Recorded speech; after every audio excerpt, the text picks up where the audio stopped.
The massive holographic display in Earth's Unified Defense Command Center cast an eerie blue glow across the faces of humanity's leaders. Admiral Elena Rodriguez stood motionless, her weathered hands clasped behind her back, as she studied the alien vessels that had appeared without warning at the edge of lunar orbit. They were beautiful in their otherworldliness, crystalline structures that seemed to float like seafaring jellyfish among the stars. "They're broadcasting again," Lieutenant Chen announced from his communication station. "Same frequency as before." Rodriguez nodded. "Put them through." The hologram shifted, revealing a tall, ethereal being with iridescent skin that rippled like the surface of a soap bubble. When it spoke, its words emerged in perfect English, though its mouth, if it could be called that, never moved. "People of Earth, I am Supreme Delegate Zaxol of the Frakari Empire. We have watched your civilization's development with great interest. The time has come for Earth to join the greater galactic community." Rodriguez felt her jaw tighten. 3 days of these broadcasts, each one more condescending than the last. "Supreme Delegate, as we've stated before, Earth is willing to establish diplomatic relations. But your willingness is not required," Zaxol interrupted. "The Frakari Empire has claimed this sector of space for 10,000 years. We require immediate access to 40% of your planet's rare Earth elements, particularly neodymium and dysprosium. Additionally, you will provide us with complete documentation of your nuclear fusion research." The room fell silent. General Sarah Okonjo, head of the African Union's military forces, stepped forward. "And if we refuse?" The alien skin darkened to a deep purple. "Refusal would be unfortunate. We have guided many young civilizations into their proper place within the Empire.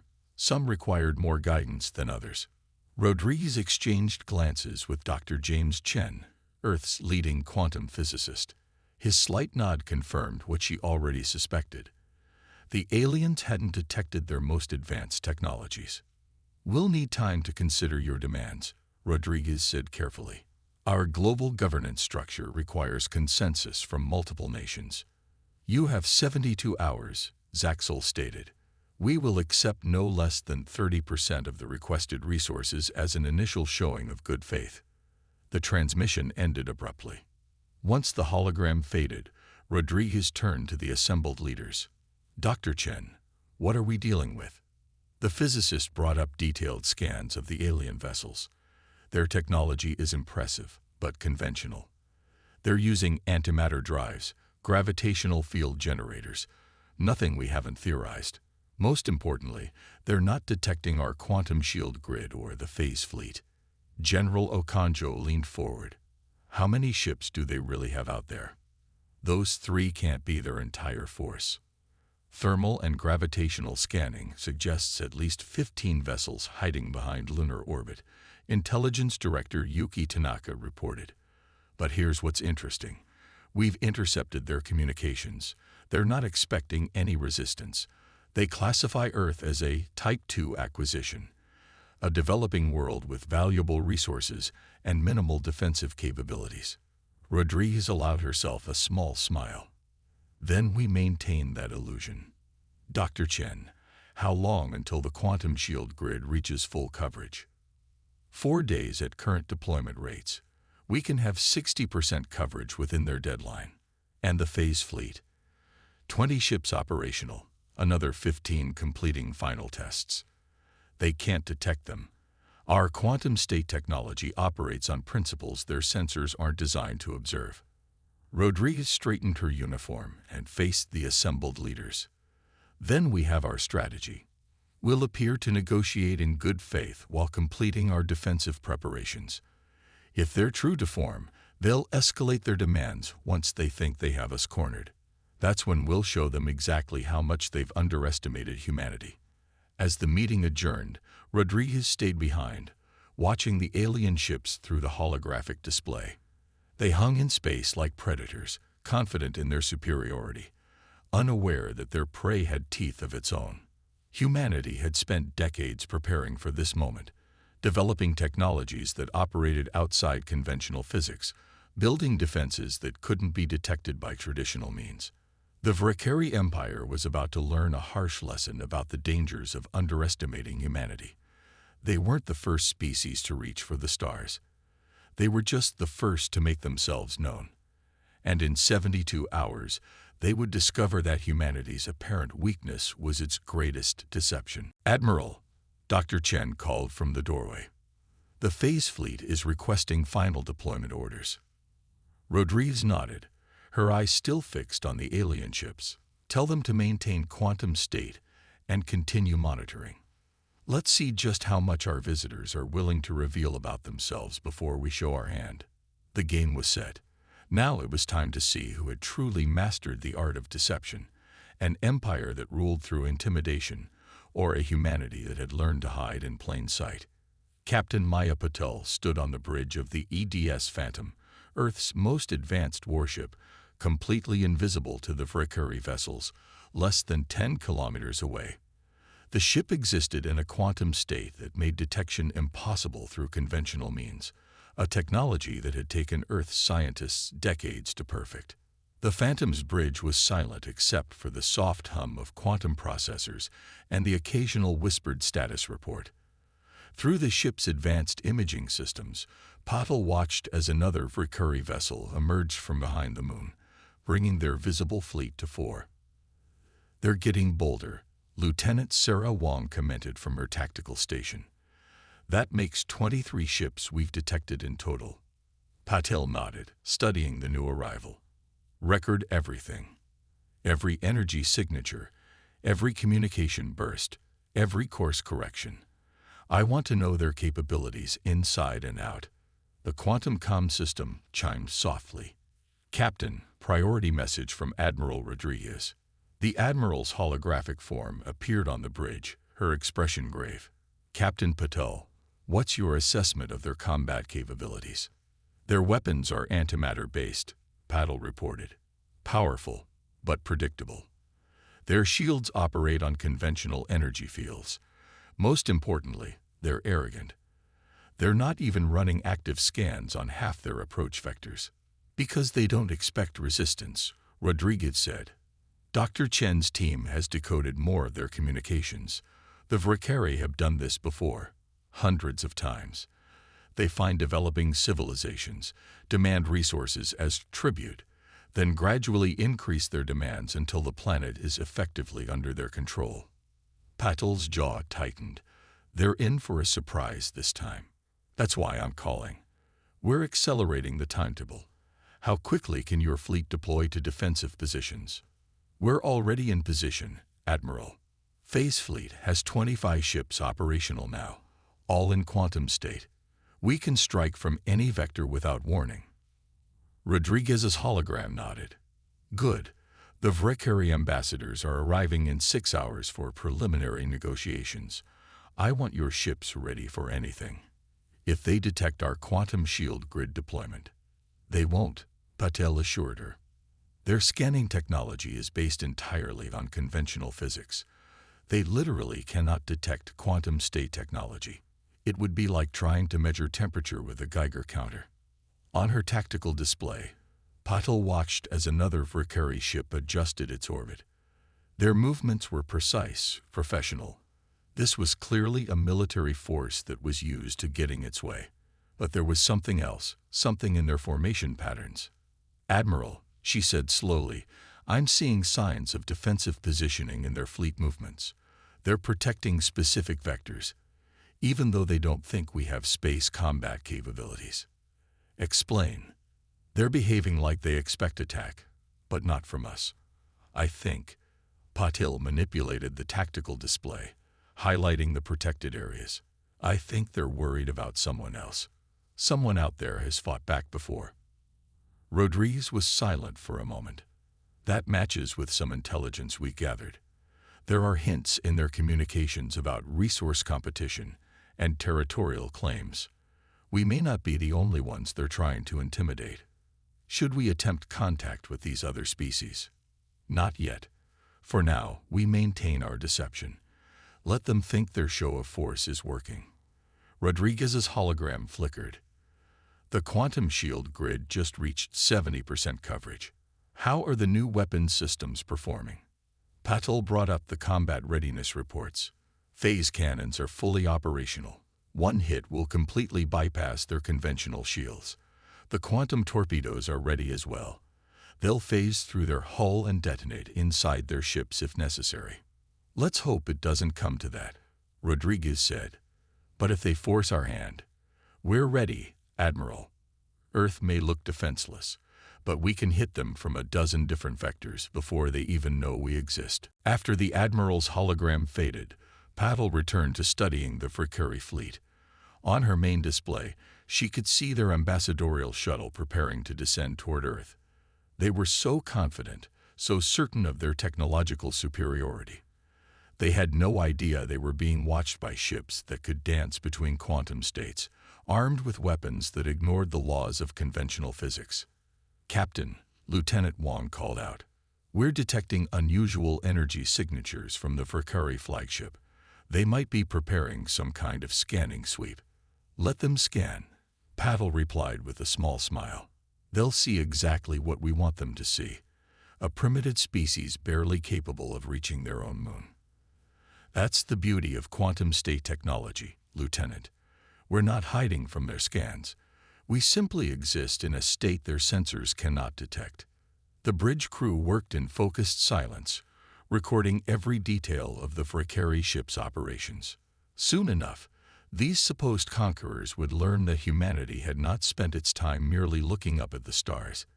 It had been preparing for this moment, developing technologies that operated outside the bounds of conventional science. The Fricuri Empire was about to discover that their usual tactics of intimidation and escalating demands wouldn't work here. Earth wasn't just another primitive world to be harvested for resources. It was a sleeping giant, armed with technologies that would rewrite the balance of power in this sector of space. The United Earth Council chamber had been modified to accommodate the Fricuri delegation. The air was thick with a slightly sweet atmospheric mix that the aliens required, and the lighting had been adjusted to their spectrum preferences. Supreme Delegate Zaxel towered over the human representatives, its crystalline skin refracting light in hypnotic patterns. Director of Diplomacy Aisha Hassan sat across from the alien delegation, her expression carefully neutral. 20 years of international diplomacy had prepared her for difficult negotiations, but this was something else entirely. Behind her calm exterior, she was acutely aware of the quantum communicator hidden in her sleeve, keeping her in constant contact with both Admiral Rodriguez and Captain Patel's phase fleet. "Your initial proposal is insufficient," Zaxel announced, its translated voice echoing through the chamber. 30% of your rare earth elements barely covers our administrative costs. We require 60%, plus unrestricted access to your nuclear research facilities." Hassan maintained her diplomatic smile. "Supreme Delegate, such demands would cripple our industrial capacity. Surely we can find a more equitable arrangement." The alien skin rippled with dark patterns. "Equity is not a consideration. The Fricuri Empire provides protection and guidance to developing worlds. The cost of such protection is non-negotiable." In orbit, Captain Patel watched the negotiations through quantum-encrypted feeds. "They're not even trying to hide their intentions anymore," she muttered to her bridge crew. Her tactical display showed 3 more Fricuri ships emerging from hiding, taking up aggressive positions. "Captain," Lieutenant Wong reported, "we're detecting energy signatures consistent with weapons charging on their forward vessels." "Record everything," Patel ordered. "But maintain quantum state. Let them think their intimidation is working." Back in the council chamber, Hassan was buying time. "We understand the value of protection, Supreme Delegate. However, our scientists have concerns about the extraction methods you've proposed. Perhaps if we could observe these techniques in action first." "Your scientists lack the expertise to evaluate our methods," Zaxel dismissed. "We have performed these extractions on hundreds of worlds. None have suffered permanent damage." Hassan noticed the slight pause. So did Admiral Rodriguez, watching from her command center. "Director Hassan," Rodriguez's voice whispered through the quantum communicator, The quantum shield grid just reached 85% coverage. Keep them talking. Supreme Delegate, Hassan continued smoothly. Perhaps you could share examples of other worlds that have benefited from Vrakari protection. We would be most interested in establishing diplomatic relations with them as well. For the first time, Zaxol showed a flicker of discomfort.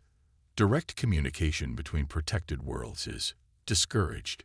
It leads to unnecessary complications. Complications, Hassan pressed gently. Surely shared experiences would help us better understand the benefits of Vrakari guidance. In her command center, Rodriguez watched as Dr. Chen's team analyzed the aliens' response. Their biological readings spiked when you mentioned contacting other worlds, Chen reported. They're hiding something significant. Director Hassan, Rodriguez whispered through the quantum link. Push that angle. But be careful. Hassan leaned forward slightly. Supreme Delegate, transparency builds trust. If we could simply verify the outcomes on other protected worlds. Enough. Zaxol's skin flashed with angry crimson patterns. You will provide what we demand, or we will take it by force. The Empire's patience is not unlimited. The threat hung in the air, exactly what Hassan had been waiting for. Are you declaring hostile intent against Earth, Supreme Delegate? We are declaring our right to maintain order, Zaxol replied coldly. You have 24 hours to comply with our adjusted demands. After that, we will be forced to demonstrate the consequences of defiance. As the Vrakari delegation swept from the chamber, Hassan activated her quantum communicator. Admiral, did you get all that? Every word, Rodriguez confirmed. They're following the exact pattern we predicted. First comes the diplomatic pressure, then the threats, and finally, force, Hassan finished. How ready are we? Quantum shield grid is at 90% coverage. Phase fleet is fully operational. We've also decoded more of their ship-to-ship communications. They're already positioning vessels for a resource extraction operation. They're not planning to wait for our response. Hassan stood at the chamber window, watching the Vrakari shuttle ascend toward their fleet. They've done this before, Admiral. Many times, but they've never encountered a species that could fight back on their level. No, Rodriguez agreed. They haven't, and that's our advantage. Captain Patel's ships have mapped every detail of their fleet movements. We know their capabilities, their tactics, their weaknesses, but they don't even know we have a fleet. How long until they discover the quantum shield grid? They won't. Not until they try to attack. By then, it'll be too late. Hassan smiled grimly. 24 hours, Admiral. Then we show them exactly what humanity is capable of. In the darkness of space, Captain Patel's phase fleet maintained their invisible vigil, weapons primed, crews ready. The Vrakari Empire was about to learn that their standard playbook of intimidation and force wouldn't work here. Earth had spent decades preparing for this moment, developing technologies that operated outside the Empire's understanding of physics.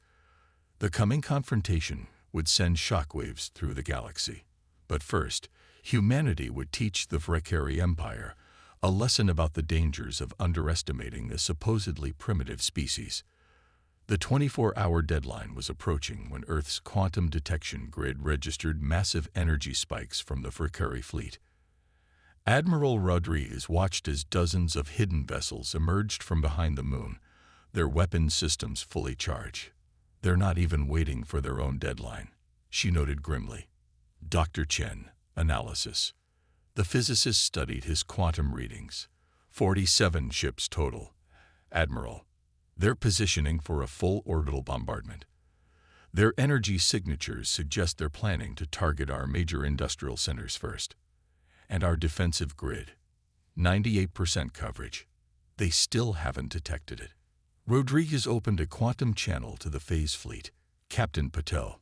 Status. All ships in position, Admiral. Patel responded from the Phantom. We have targeting solutions on their entire fleet.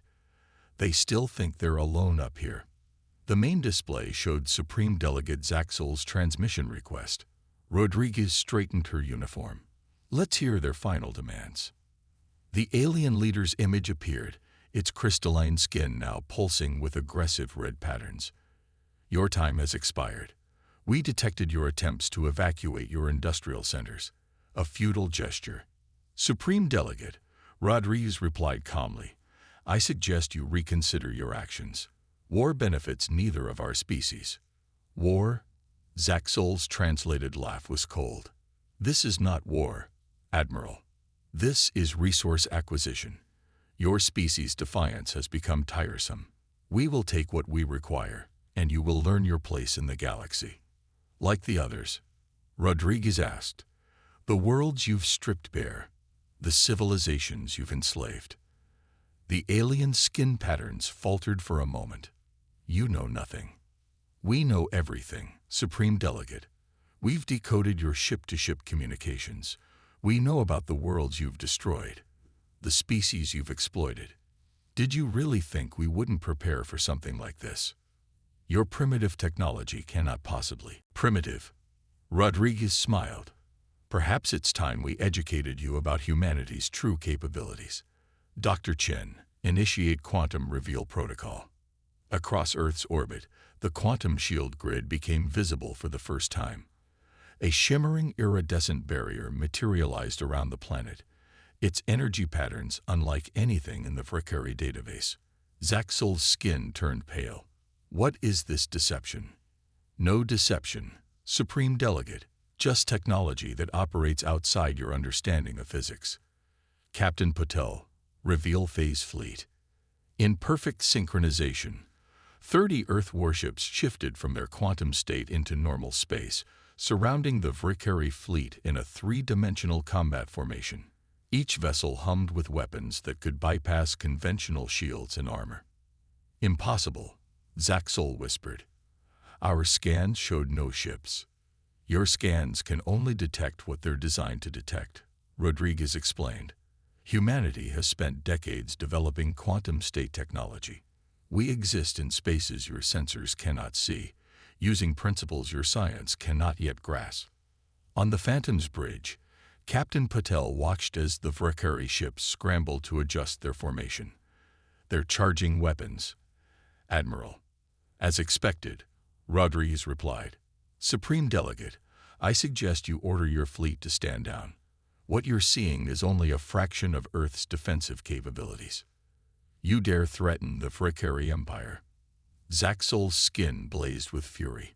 We have conquered hundreds of worlds. And that ends today.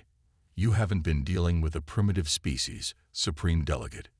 You've been dealing with a civilization that chose to hide its true nature. Until now.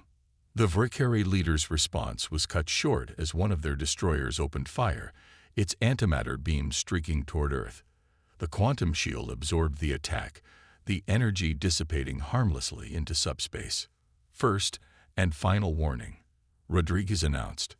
The next hostile action will be met with force.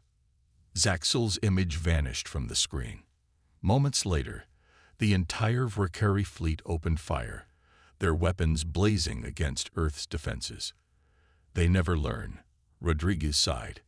Captain Patel, you have weapons free. Show them exactly what they're dealing with. The phase fleet's response was devastating. Quantum phase cannons pierced Vrekari shields as if they didn't exist. Temporal torpedoes detonated inside enemy vessels, bypassing their hulls entirely. Ships that had terrorized countless civilizations found themselves helpless against weapons that ignored the conventional laws of physics. Admiral, Dr. Chen called out. They're trying to call for reinforcements. Let them, Rodriguez replied.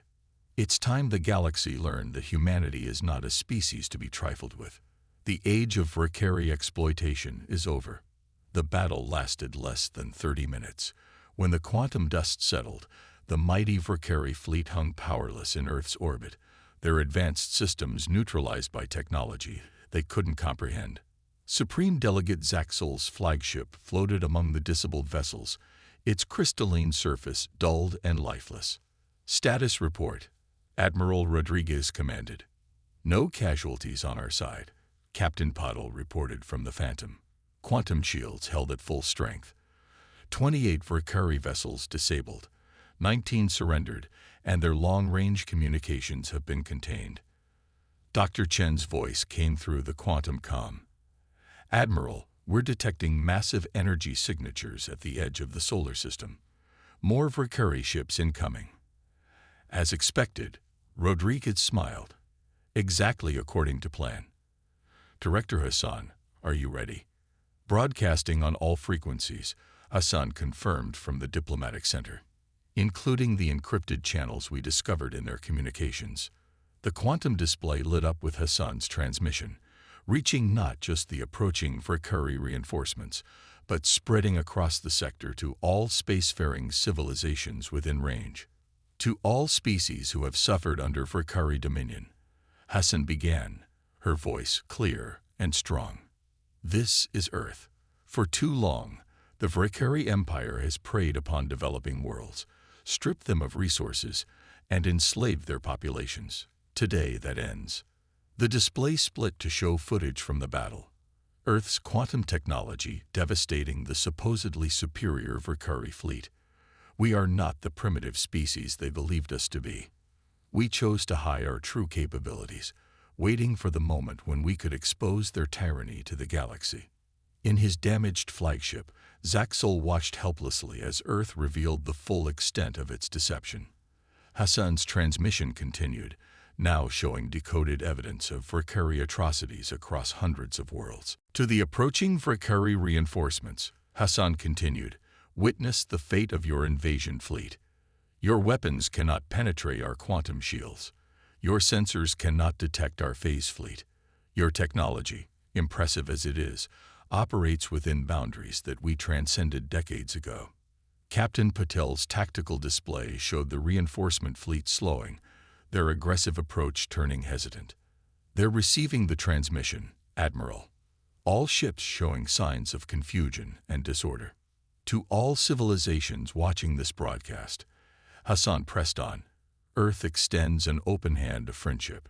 We possess technology that can defend against Valkyrie aggression. We offer this protection freely to any world that has suffered under their empire. Rodriguez watched as the quantum sensors detected more ships arriving. But these weren't Valkyrie vessels.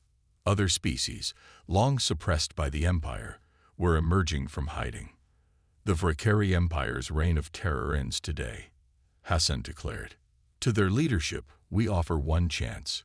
Withdraw from all occupied territories, make reparations to the worlds you've plundered, and join the galactic community as equals. Refuse, and face the consequences. Zaxel's transmission cut through the broadcast, his voice trembling with rage. You cannot destroy an empire that has stood for 10,000 years. We will return with forces that will overwhelm even your quantum technology. No, Supreme Delegate, Rodriguez stepped in, you won't. Because while we've been talking, quantum beacons have been activating throughout your empire. Take a look at your capital world. The display showed a massive quantum shield grid materializing around the Valkyrie homeworld, powered by technology that Earth had secretly seeded throughout their territory. Your choice is simple, Rodriguez continued. Reform or be contained. Earth will no longer stand idle while tyrants prey upon developing civilizations. The response came not from Zaxel, but from the Valkyrie High Council itself. Within hours, the empire that had terrorized countless worlds for millennia began to crumble. Ships from formerly subjugated species arrived in Earth's orbit, not to fight, but to learn, to ally, to build a new future. 1 month later, Admiral Rodriguez stood before the newly formed Galactic Coalition, Earth's quantum technology now protecting dozens of freed worlds. Captain Patel's phase fleet had become the cornerstone of a joint defense force, teaching other species how to shield themselves from future threats. The galaxy is changing, Rodriguez told the assembled representatives. The age of empire and exploitation is over. Earth's advancement remained hidden because we knew this day would come, when technology would need to serve freedom rather than oppression. She looked out at the diverse gathering of species, many seeing each other as equals for the first time. Let the fate of the Valkyrie Empire stand as a warning to any who would follow their path. Humanity will not tolerate the strong preying upon the weak. We have emerged not to conquer, but to protect. In the space above Earth, where Valkyrie ships had once threatened destruction, vessels from 100 worlds now gathered in peace. The quantum shield grid pulsed softly, a reminder that humanity's greatest strength had never been in its weapons, but in its ability to advance in secret and strike at the perfect moment. The galaxy had learned its lesson. Earth was not a primitive world to be conquered. It was the guardian that tyrants had never seen coming, and the protector that the oppressed had been waiting for.